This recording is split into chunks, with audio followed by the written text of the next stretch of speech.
We live in the smartest era in human history, and somehow we're getting dumber. That's not an opinion. That's a paradox that the world's top researchers can't stop talking about. Think about this.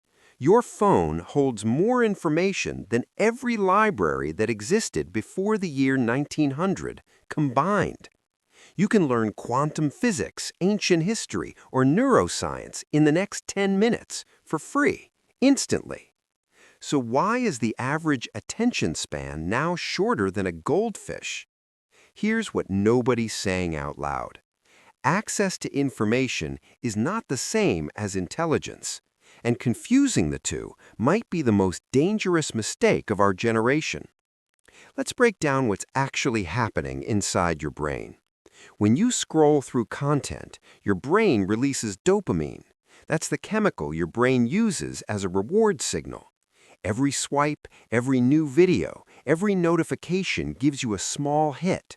It feels like learning. It feels like growth. But psychologists call this cognitive junk food. You get the sensation of being informed without the work of actually understanding anything. Real intelligence isn't about how much you know, it's about how deeply you can think. Here's a simple test. Can you sit with one idea for 30 minutes without reaching for your phone? Most people can't.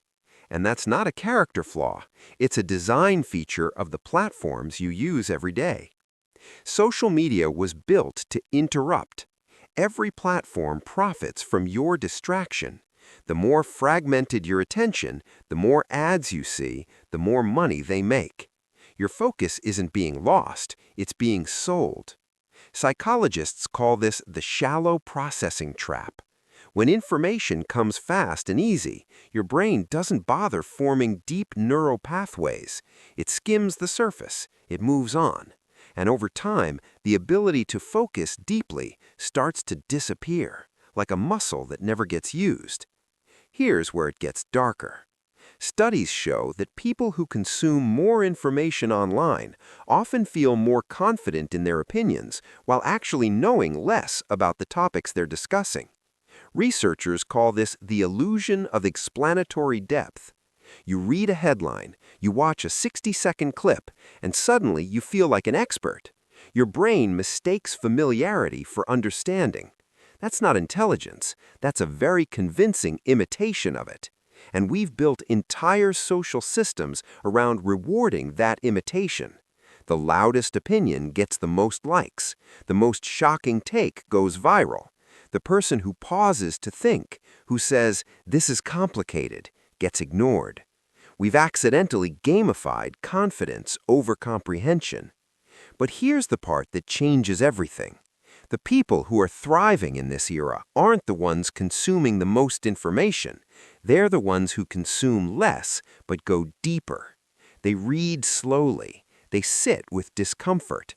They ask questions instead of collecting answers. They protect their attention like it's their most valuable resource, because it is. Psychologists call this deep cognitive processing. When you wrestle with a hard idea, when you're confused and push through anyway, your brain builds stronger, more flexible thinking. You don't just know things, you understand them, and understanding is something no algorithm can shortcut. The intelligence paradox of the internet age is this. We built a world of infinite answers and forgot to protect the ability to ask good questions. Every time you slow down in a world designed to speed you up, you're doing something radical. Every time you finish a long article instead of skimming it, every time you think before you share, every time you sit with uncertainty instead of grabbing the nearest comfortable opinion, you're building a kind of intelligence that the internet cannot give you and cannot take away. The goal was never to know everything. It was always to think clearly. In a world drowning in information, that is the rarest skill alive. And now you have to choose. Keep scrolling or start thinking.